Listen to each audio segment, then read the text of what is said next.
I had the first-hand learning of how macroeconomic parameters relate with each other.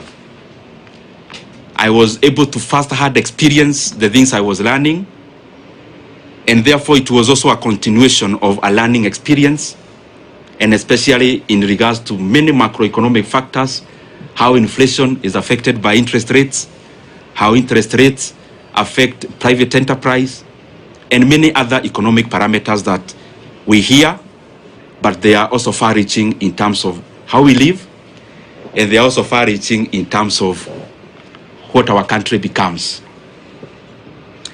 And by the way, out of that experience, in the year 2023, I realized I also needed to upgrade a little bit, because I singularly found that our country,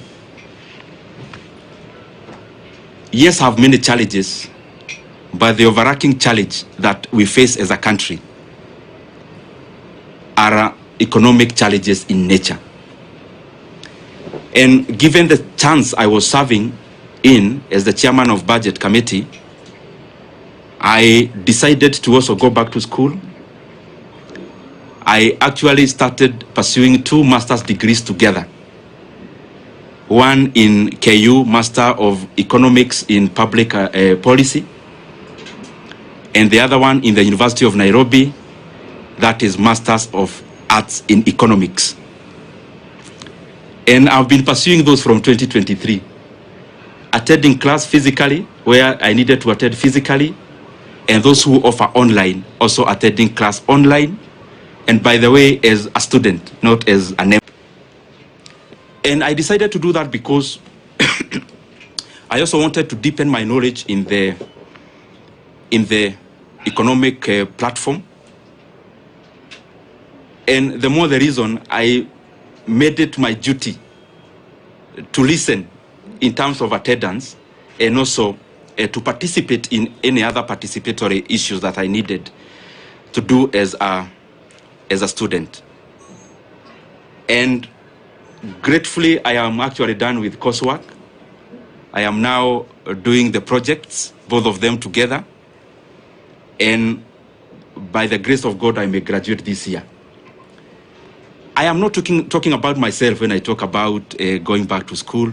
It is basically because the motivation of pursuing those 2 actually came out of quest to know better, so that the decision I continued to make are optimal, objective, and especially based on things that then would make our country move forward, especially given the pivotal position which I was serving in. And if you look at this table around here, these 2 shelves is actually classwork. All this you see around here, these are issues around classwork. And I was doing it again, and I'm repeating, because I thought, and I still believe even now, that it is important that even as we serve in our specific capacities, that we continue to also develop ourselves optimal, objective, and especially based on things that then would make our country move forward, especially given the pivotal position which I was serving in.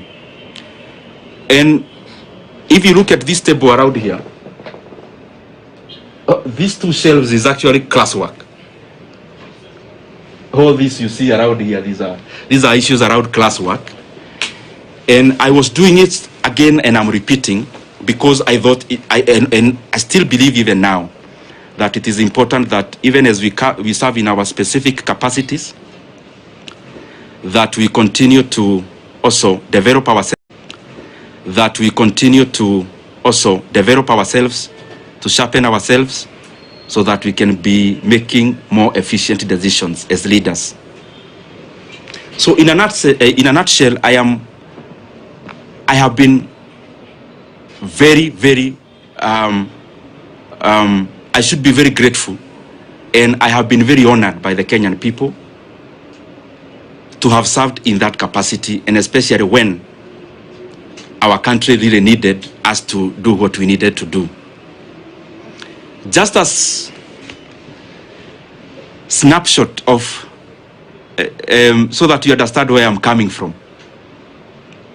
This position is very involving, and I am sure many of you have covered us before.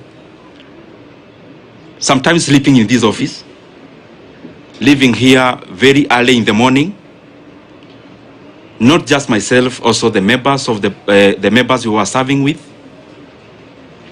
But it was also an experience also to learn and know Kenya. There are things we used to do called public participation, where we would choose, we started with 12, we ended up with 20 counties every year, where we would allocate some retro money, actually 100 million per county, and we would then go there to ask Kenyans what they would prefer that we prioritize. The last